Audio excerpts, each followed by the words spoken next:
ufite Kristo kuwa mbere uzaducungura. Ubutumwa bw'ubwami rero ni ubwo buzajya ahantu usanga abantu aho bakorera. Icyakabiri ubutumwa bw'ubwami ni ubutumwa bukora ibitangaza n'ibimenyetso. Wari ufite indwara ukayikira, wari ufite ikibazo ugira igihe kirekire kikagenda, ibyo bigaragaza ubwami bw'Imana. Yesu yaravuze ngo niba urutoki rw'Imana rukora mu bwami bw'Imana bwaba bw'igitugu. Ubwo ubwami bw'Imana bugenda n'ibitangaza, bugenda n'ibimenyetso. Amen. Haleluya. Haleluya. Ubwami bw'Imana ni ubw'imbaraga z'uko amagambo.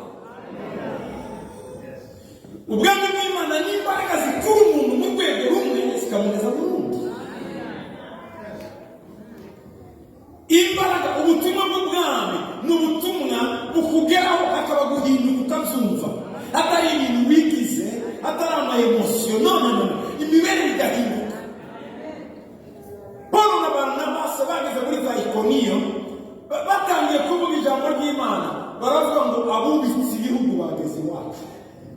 Uzi abantu bubika ibihugu ni abantu bahindura sisiteme yose. Igihugu kiba gifite igihugu giteretse bo bakagihindura. Kubika ikintu ni uguhindura direkisiyo yayo.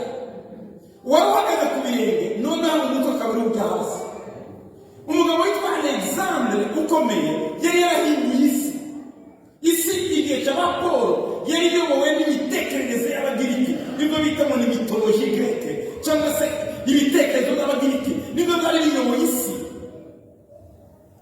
Ibigirwamana byabo, imirire yabo, imyambarire yabo, imikorere yabo, imivugire yabo, donc yari greke. Na Yesu yavutse mu gihe isi ivuga Ikigiriki. Ni ukuvuga ngo ni nk'Icyongereza cy'uyu munsi.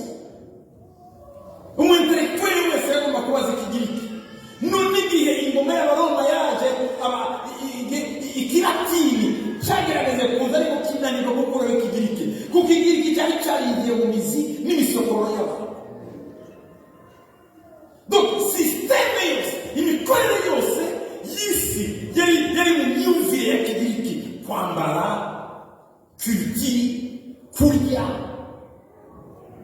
Niyo mpamvu isezerano rishya ryanditswe mu Kigiriki, iryakera ryanditswe mu Giheburayi, ariko isezerano rishya ryose ni Kigiriki. Ryanditswe mu Giheburayi, ariko isezerano rishya ryose ni Kigiriki.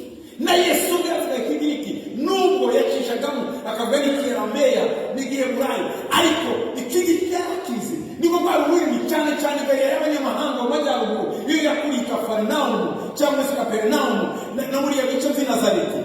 Yesu yarazi Ikigiriki, ba Petero bari bazi Ikigiriki. Niko n'Icyongereza cy'uyu munsi usanga Abasud-Afrika bakivuga.